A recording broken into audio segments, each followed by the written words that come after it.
हरे कृष्णा, आप सभी का दिन शुभ हो। प्रिय श्रोतागण, आज पूर्णिमा तिथि है। पूर्णिमा के दिन श्री सत्यनारायण भगवान की संपूर्ण व्रत कथा आरती सुनाती हूँ। मन चित्त और श्रद्धा से जरूर सुने। आज के दिन अत्यधिक शुभ मानी जाती है क्योंकि यह दिन भगवान विष्णु नारायण की प्रिय और इस दिन पूजा करने से घर में सुख शांति आती है, कष्ट दूर होते हैं, नकारात्मक शक्ति भी दूर होती है और जीवन में सौभाग्य व खुशहाली आती है। खासकर सत्यनारायण भगवान की पूजा के समय शाम को पूजा करना शुभ मानी जाती है और लाभ भी होती है।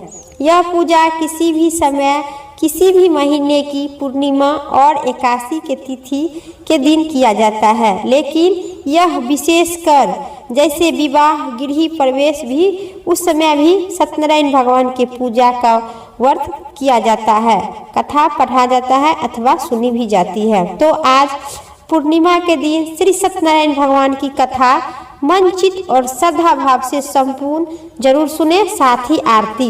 बोलिए सत्यनारायण भगवान की जय। एक समय प्राणी के हित चाहने वाले समस्त मुनिगण नैमिषारण्य क्षेत्र में मन को पसंद की सभा लगाए थे। उसी समय अति तेजस्वी व्यास जी सूत जी सहित सभी सहित स्मरण करते हुए वहां आए और उस आने के बाद सूत जी को देखकर महातेजस्वी सौनकादि मुनि खड़ा हो गए। सब धर्म को जानने वाले श्रेष्ठ सूत जी परम वैष्णव सौनकादि ऋषि परम शीघ्रता पूर्वक पृथ्वी पर दंडवत नमस्कार कर और कहे, हे सौनकादि मुनि, आसन पर बैठ गए। शिष्य सहित अति बुद्धिमान सूत जी भी बैठ गए। बैठते हुए सूत जी सौनकादि मुनि से नमस्कार कर कहे, हे महामते, यह सर्वश्रेष्ठ सूत जी, इस कलयुग में मनुष्य की हरि भक्त किस उपाय से होगा? हे भगवान कहिए, क्योंकि कलिकाल में प्राणी का पाप करने के तत्पर है और सभी वेदहीन हो जाएंगे। इनका कल्याण किस प्रकार होगा? इस कलिकाल में मनुष्य प्राणों को धारण किए हुए थोड़ी आयु वाले और निर्धन अनेक पीड़ा से युक्त होंगे। पुण्य अति परिश्रम से होते हैं, इसलिए कलयुग में कोई मनुष्य पुण्य न करेगा और सभी पुण्य नष्ट हो जाने पर पाप का वृद्धि हो जाएगा।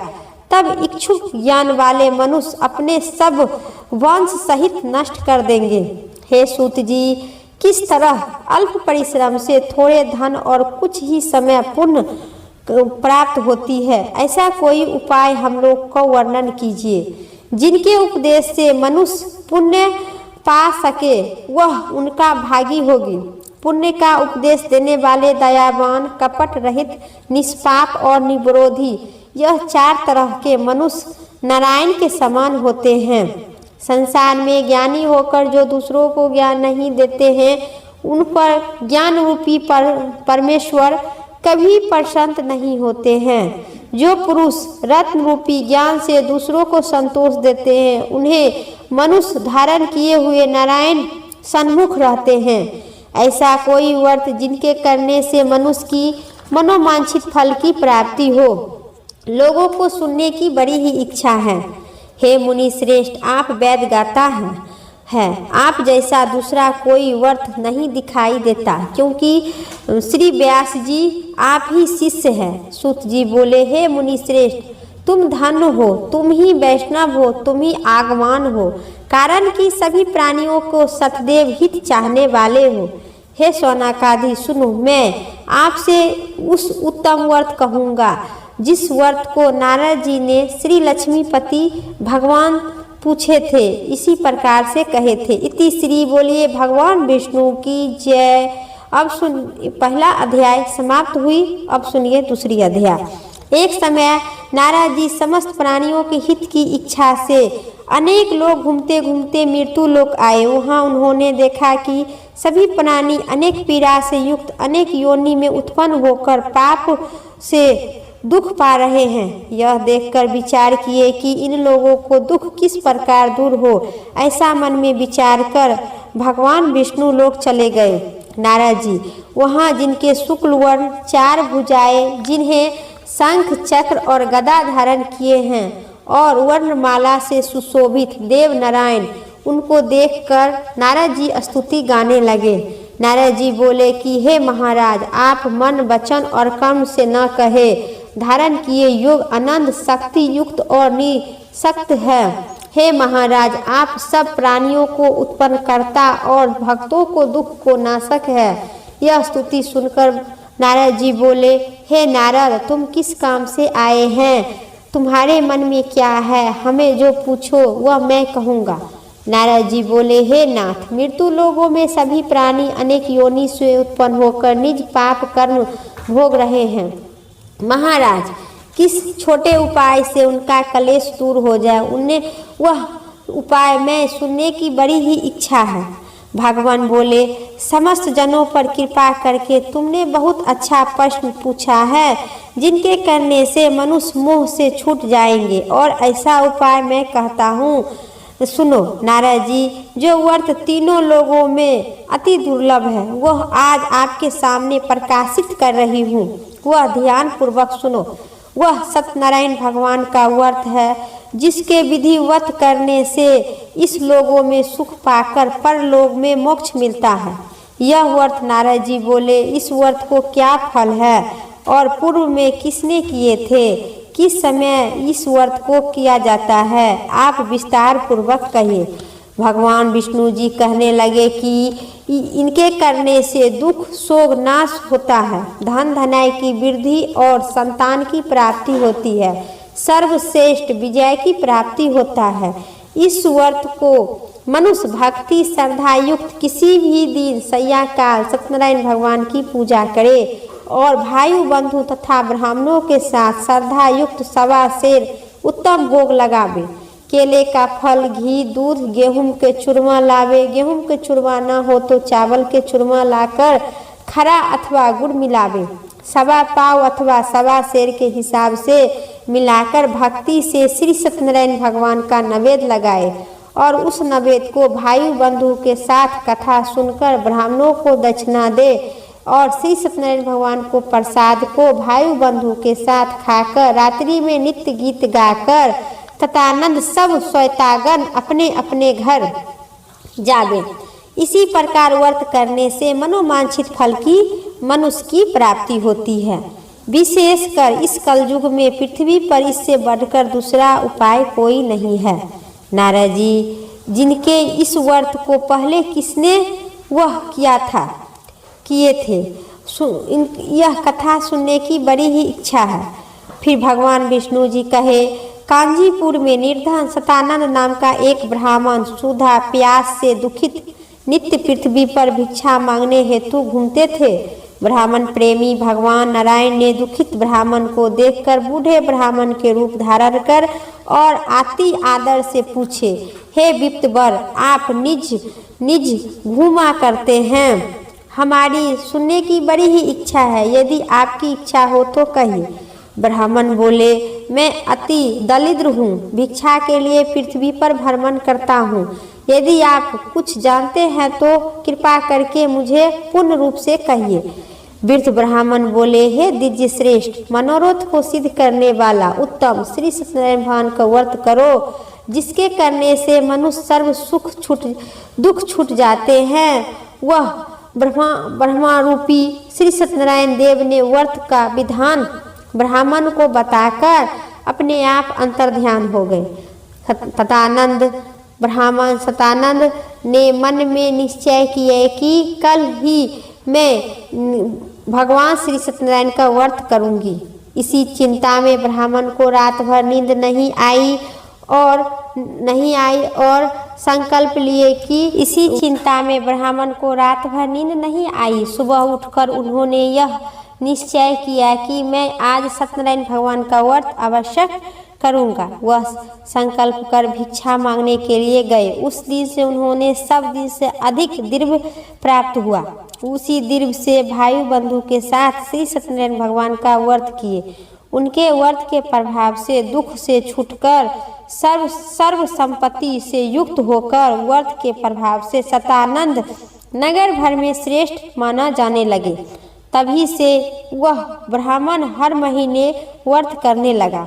ब्राह्मण भगवान ने कहा, सतानंद द्वारा किया हुआ व्रत श्री सत्यनारायण का पूजन, इनको जानकर जो मनुष्य व्रत करता है सब पापों से छूटकर मोक्ष की प्राप्त हो जाते हैं।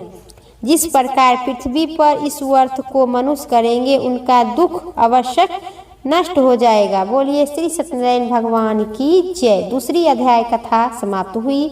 सूत जी बोले, सौनकादि भगवान विष्णु ने जिस तरह कहे थे वह तुम्हें मैं कहूँगा, दूसरी बात जो वह पूछो। सौनकादि जी बोले, मुनि श्रेष्ठ, ब्राह्मण के बाद इस व्रत को किसने किए थे वह सुनने की बड़ी ही इच्छा है। सूत जी बोले, मुनि जिस व्रत को किया है वह सुनने की इच्छा। एक समय निज धाम अनुसार निज भाई बंधु के साथ व्रत करने से उधर से उसी समय एक लकड़िहारा वहां पर आकर खड़ा हो गए। भूख प्यास से पीड़ित कष्ट से भरे हुए बाहर आकर खड़ा हो गया और उन्होंने व्रत को देखते हुए ब्राह्मण को देखा। निम्रता पूर्वक हाथ जोड़कर प्रणाम किया और बोला, आप क्या कर रहे हैं? इसके करने से क्या फल होता है यह विस्तार पूर्वक कहिए। ब्राह्मण बोला, मनोरथ को देने वाला, दुख और शोक को नाश करने वाला तथा सिद्ध देने वाला यह सत्यनारायण भगवान का व्रत है, जिसके प्रसाद से धन धनाय प्राप्त होता है। यह सुनकर लकड़िहारा प्रसन्न होकर प्रसाद को खाकर और जल पीकर वहां से चले गए।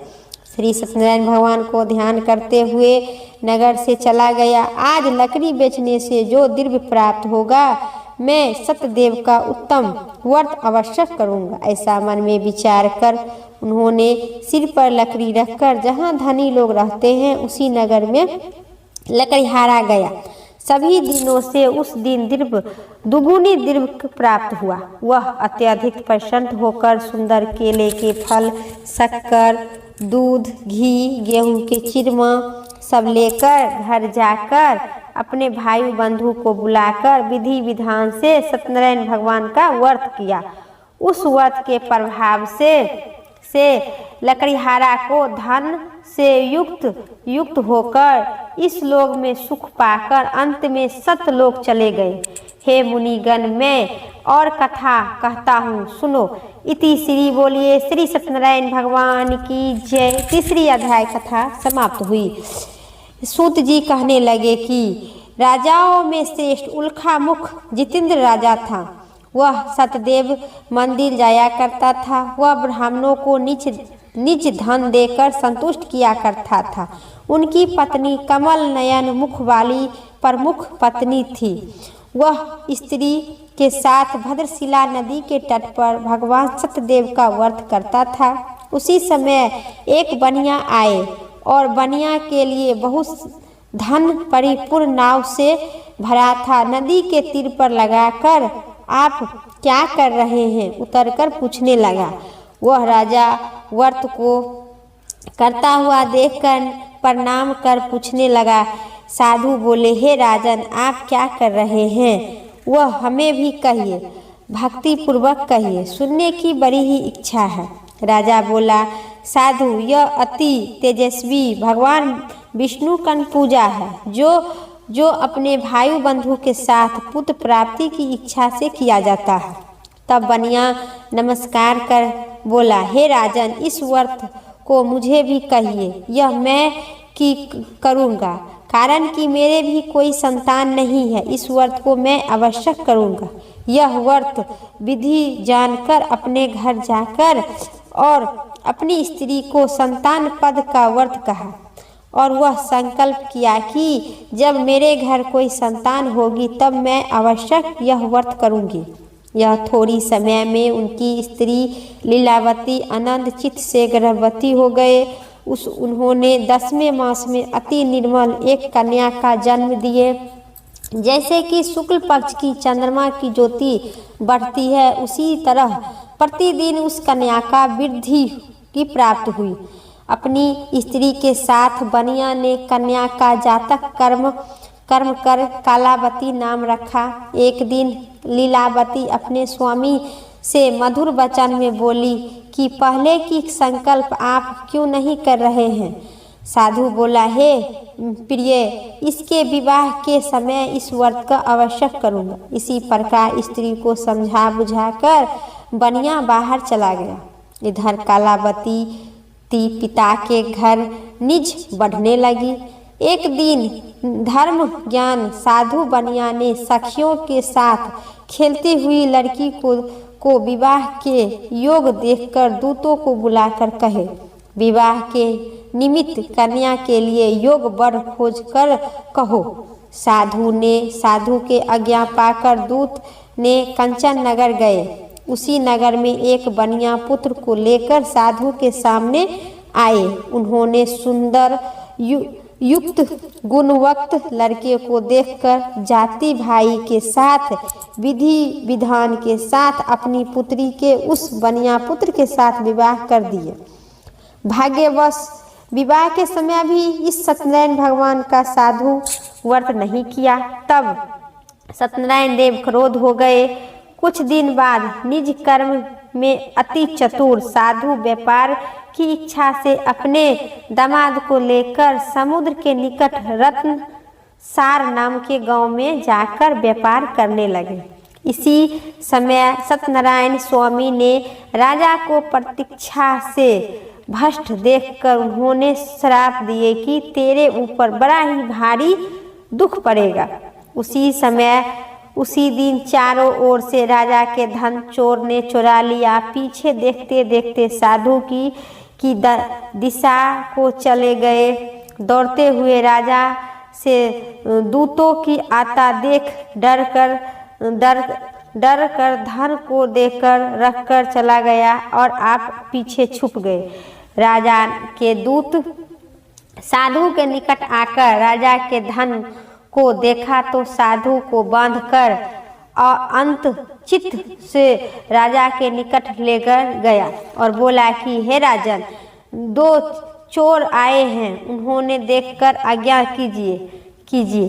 राजा ने साधु को देखकर अविचार से आज्ञा दे दिया। फिर तो दोनों को खूब बांधकर बंदी खाने में बंद कर दिया गया।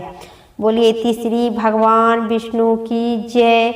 चौथी अध्याय कथा समाप्त हुई। सूत जी बोले, सतदेव जी की समय माया से चंद्रकेतु राजा ने उन दोनों बनिया और दामाद को वचन को कुछ भी न सुना न कहे, उनका सब धन ले लिए। श्री सत्यनारायण भगवान के श्राप से साधु और दामाद के घर पर स्त्री भी बड़ी दुखित हो गए। चोरों ने घर का धन भी चुरा लिया। आधी से पीड़ित और भूखी प्यासी लीलावती अंत चित्त से घर घर घूमने लगी और कालावती कन्या भी नित्य घूमने लगी।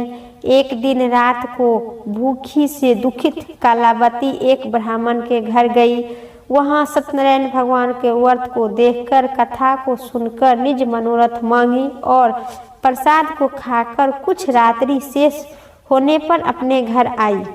तब लीलावती अपनी कन्या को धिक्कारने लगी, हे पुत्री, इतनी रात तक तुम कहाँ गई थी? तेरे मन में क्या है? तब कन्या माता को वचन बोली, माताजी, मनोरथ को परिपूर्ण करने वाले श्री सत्यनारायण भगवान का व्रत को ब्राह्मण के घर में देखी हूँ।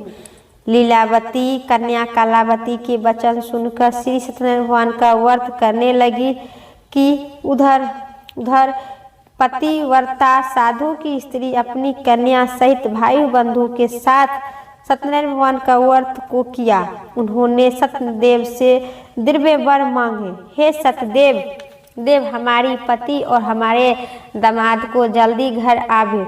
मेरे पति और दामाद अपराध को आप क्षमा करने योग्य है, अतः आप क्षमा कीजिए। इससे सत्यनारायण स्वामी संतुष्ट हो गए और चंद्रकेतु राजा को स्वप्न में दिखाई दिए कि हे राजन, कल के सवेरे ये दोनों सज्जनों बनिया को छोड़ देना और उनका धन भी जो तुमने लिया है वह भी दे देना, नहीं तो हम तेरा धन पुत्र सहित तेरा राज नष्ट कर दूंगी।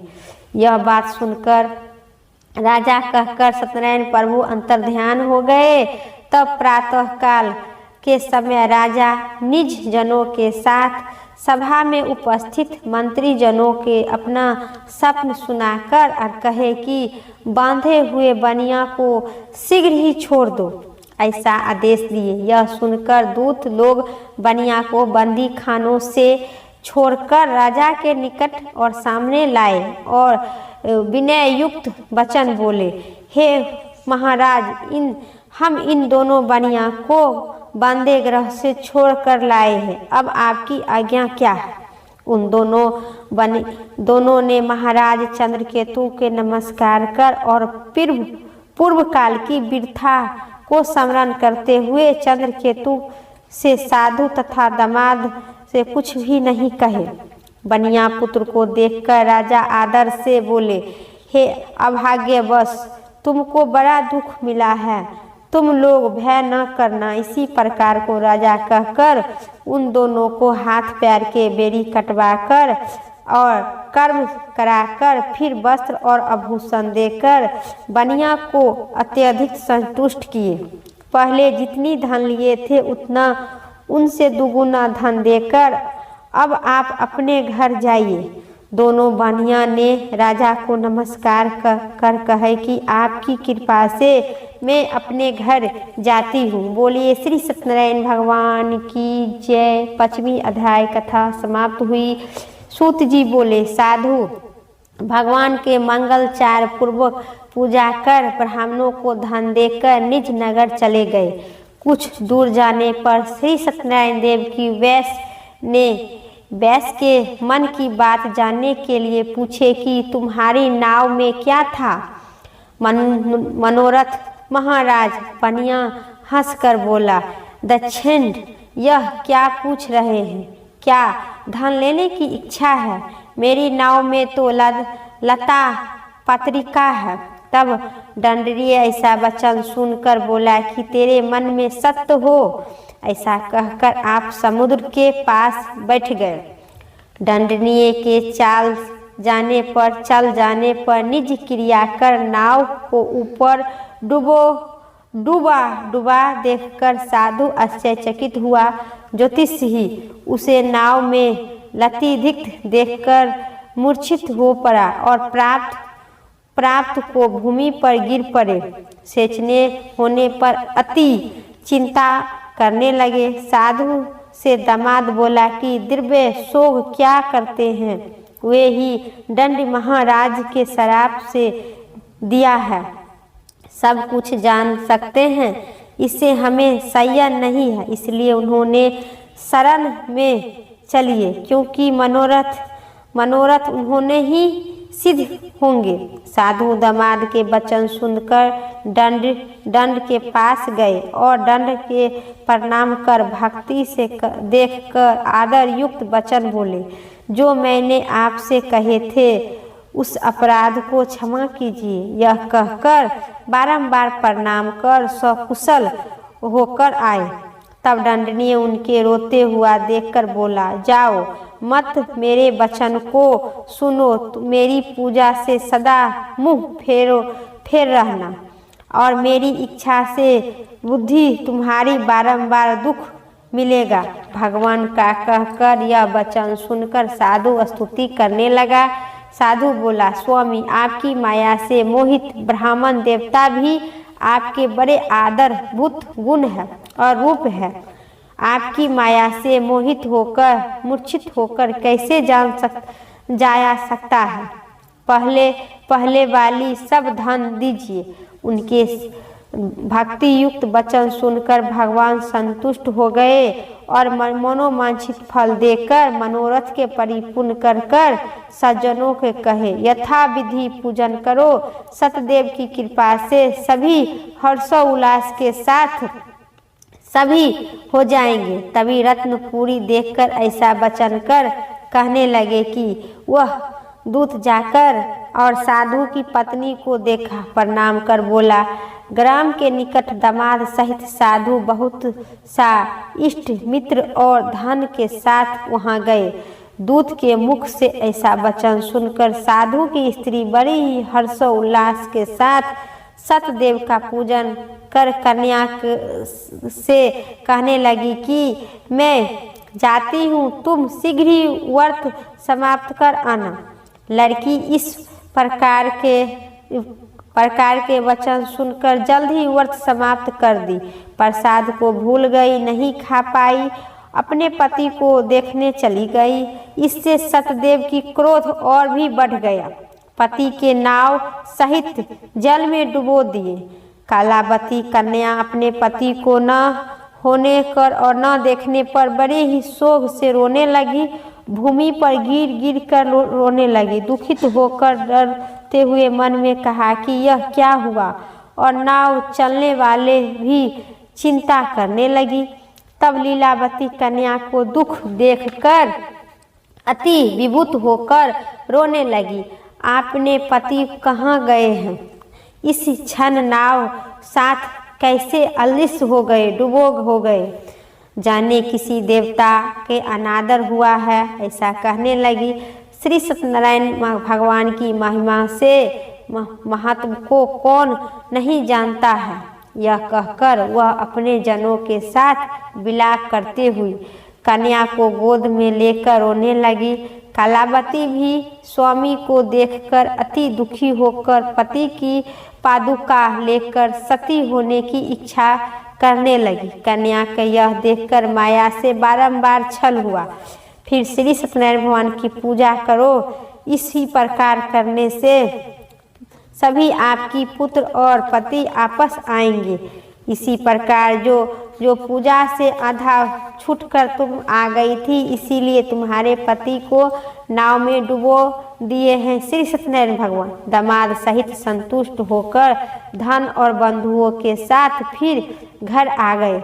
उसी दिन से वह हर महीने को संक्रांति और पूर्णिमा पर विधि वक्त पूर्व श्री सत्यनारायण भगवान की पूजा करने लगी। इस तरह से सुख प्राप्त कर अंत में सतलोक चले गए।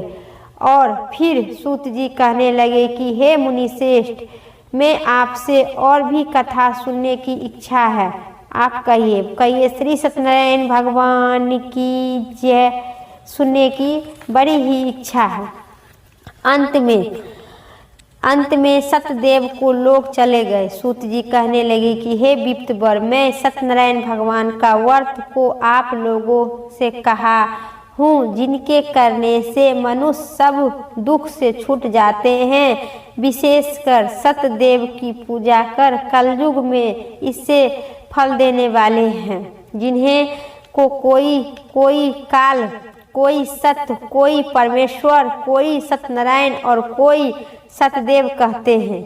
सत्य रूपी भगवान विष्णु सनातन कलयुग में अनेक रूप धारण कर सबको मनोवांछित फल देने वाले होंगे। मुनि श्रेष्ठ, जो प्राणी इनके कथा पढ़ता अथवा सुनता है, उनके संपूर्ण पाप सतदेव के प्रसाद से नष्ट हो जाते हैं। इससे कुछ भी संदेह नहीं है। प्रेम से कहिए श्री सत्यनारायण भगवान की जय। आज मेरा श्री सत्यनारायण भगवान की कथा संपूर्ण हुई। अब सुनिए श्री सत्यनारायण भगवान की आरती विस्तार से। ओम जय लक्ष्मी रमुना, स्वामी जय लक्ष्मी रमुना। श्री सत्यनारायण स्वामी जनिपाता की हरि नाम। जय लक्ष्मी रमुना, रत्न चतिर सिंहासन अद्भुत छवि राजे हो स्वामी, अद्भुत छवि राजे। नारद करते निरंजन घंटा ध्यावनी बाजे।